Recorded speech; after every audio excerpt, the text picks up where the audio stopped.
Membaca kitab suci setiap hari, merenungkan kitab suci setiap hari, itu bukan hal yang mudah.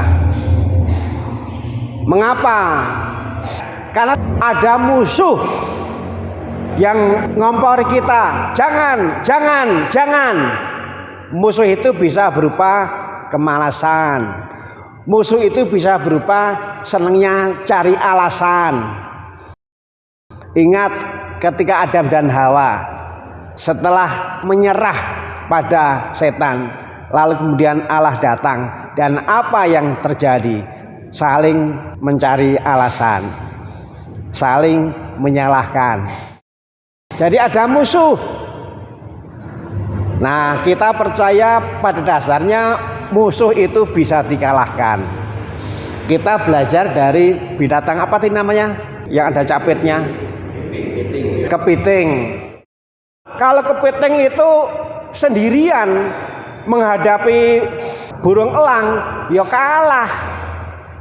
Elang pada dasarnya bisa dikalahkan, asal kepitingnya yang lemah-lemah ini bersatu.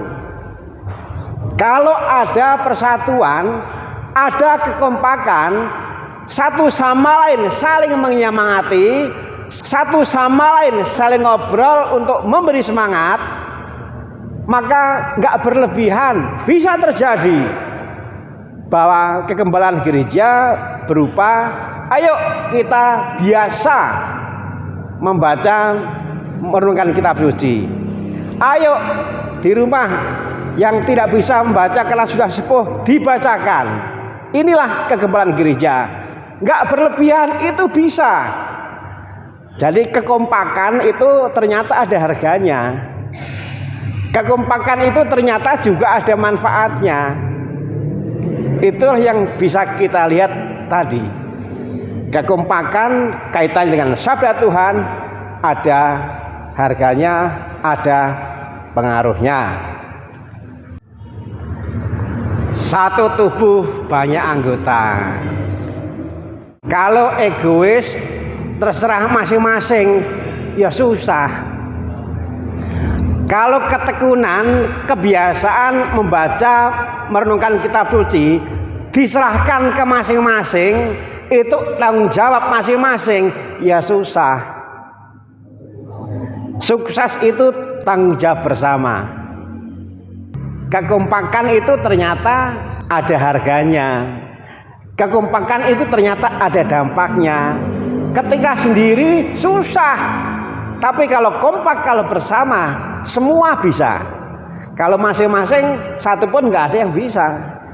Kalau masing-masing.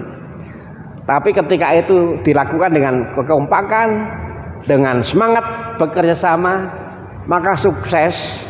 Kebiasaan membaca, merenungkan sabda Tuhan setiap hari tidak muluk, bisa, asal janganlah itu dihayati sebagai urusan tanggung jawab masing-masing. Itulah yang harus kita hayati, karena kita satu tubuh banyak anggota.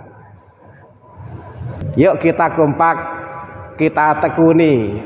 Ada kegiatan di pusat, di gereja ini, petang hari ini, puji Tuhan yang hadir juga banyak.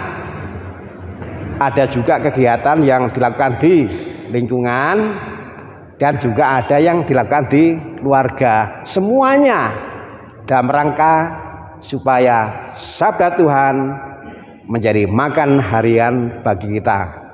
Mudah-mudahan dengan begitu sungguh-sungguh membuat kita semangat.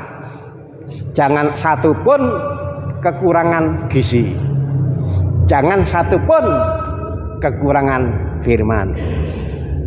Nah, grup WA di lingkungan baik kalau dimanfaatkan juga untuk berbagi. Pak Andit itu juga sering berbagi ke grup keluarga, itu juga bagus. Grup keluarga dipakai berbagi sabda Tuhan.